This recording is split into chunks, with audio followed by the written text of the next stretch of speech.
During my childhood, my family was like a drop of water in a vast river, never remaining in one location for long. We settled in Rhode Island when I was 8, and there we remained until I went to college in Colorado Springs. Most of my memories are rooted in Rhode Island, but there are fragments in the attic of my brain which belong to the various homes we had lived in when I was much younger. Most of these memories are unclear and pointless. Chasing after another boy in the backyard of a house in North Carolina, trying to build a raft to float on the creek behind the apartment we rented in Pennsylvania, and so. But there is one set of memories which remains as clear as glass, as though they were just made yesterday.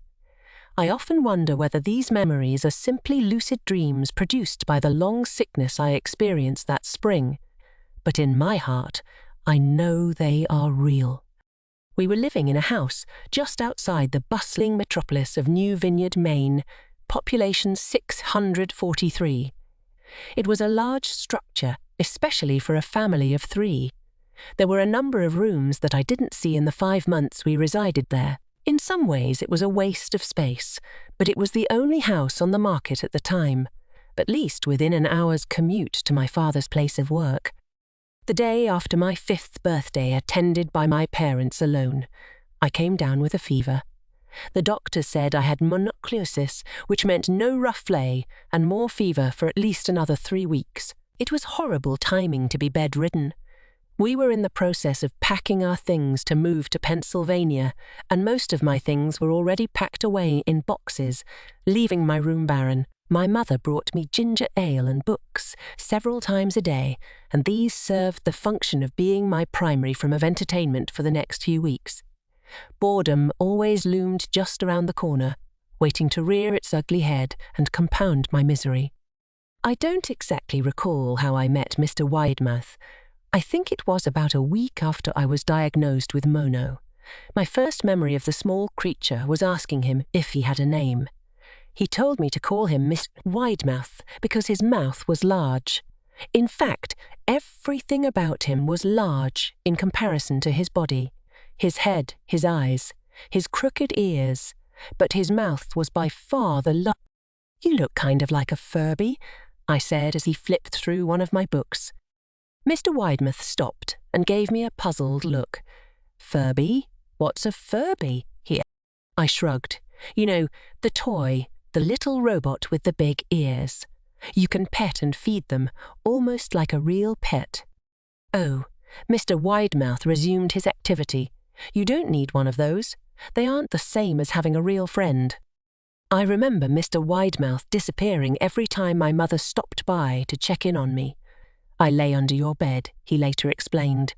"I don't want your parents to see me because I'm afraid they won't let us play anymore." We didn't do much during those first few days.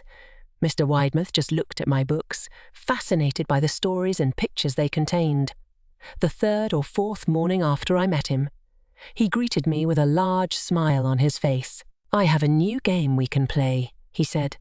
"We have to wait until after your mother comes to check on you, because she can't see us play it. It's a secret game." After my mother delivered more books and soda at the usual time, Mr. Widemouth slipped out from under the bed and tugged my hand. "We have to go there. The room at the end of this hallway," he said. I objected at first, as my parents had forbidden me to leave my bed without their permission, but Widemouth persisted until I gave in. The room in question had no furniture or wallpaper. Its only distinguishing feature was a window opposite the doorway. Mr. Widemouth darted across the room and gave the window a firm push, flinging it open. He then beckoned me to look out at the ground below. We were on the 2nd story of the house, but it was on a hill, and from this angle, the drop was farther than 2 stories due to the incline. "I like to play pretend up here," Mr. Widemouth explained. "I pretend that there is a big, soft trampoline below this window, and I jump. If you pretend hard enough, you bounce back up like a feather. I want you to try." I was a 5-year-old with a fever, so only a hint of skepticism darted through my thoughts as I looked down and considered the possibility. "It's a long drop," I said. "But that's all a part of the fun. It wouldn't be fun if it was only a short drop, If it were that way, you may as well just bounce on a real trampoline. I toyed with the idea, picturing myself falling through thin air only to bounce back to the window on something unseen by human eyes. But the realist in me prevailed. Maybe some other time, I said. I don't know if I have enough imagination. I could get hurt. Mr. Widemouth's face contorted into a snarl, but only for a moment. Anger gave way to disappointment. If you say so, he said. He spent the rest of the day under my bed, quiet as a mouse. The following morning, Mr. Widemouth arrived holding a small box. I want to teach you how to juggle, he said. Here are some things you can use to practice before I start giving you lessons. I looked in the box. It was full of knives. My parents will kill me. I shouted, horrified that Mr. Widemouth had brought knives into my room. Objects that my parents would never allow me to touch. I'll be spanked and grounded for a year. Mr. Widemouth frowned. It's fun to juggle with these. I want you to try it. I pushed the box away. I can't. I'll get in trouble. Knives aren't safe to just throw in the... Mr. Widemouth's frown deepened into a scowl. He took the box of knives and slid under my bed, remaining there the rest of the day. I began to wonder how often he was under me. I started having trouble sleeping after that. Mr. Widemouth often woke me up at night, saying he put a real trampoline under the window, a big one that I couldn't see in the dark. I always declined and tried to go back to sleep, but Mr. Widemouth persisted. Sometimes he stayed by my side until early in the morning. He wasn't so fun to play with anymore. My mother came to me one morning and told me I had her permission to walk around outside.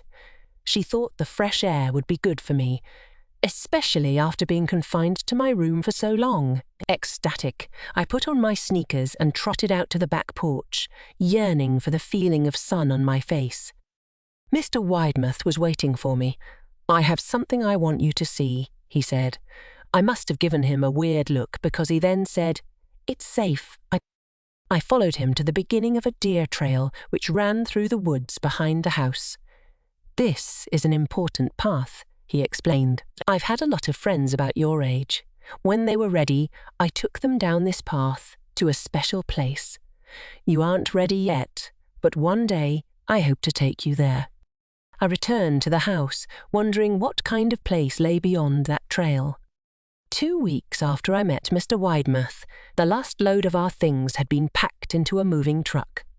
I would be in the cab of that truck, sitting next to my father for the long drive to Pennsylvania. I considered telling Mr. Widemouth that I would be leaving, but even at 5 years old, I was beginning to suspect that perhaps the creature's intentions were not to my benefit, despite what he said otherwise. For this reason, I decided to keep my departure a secret.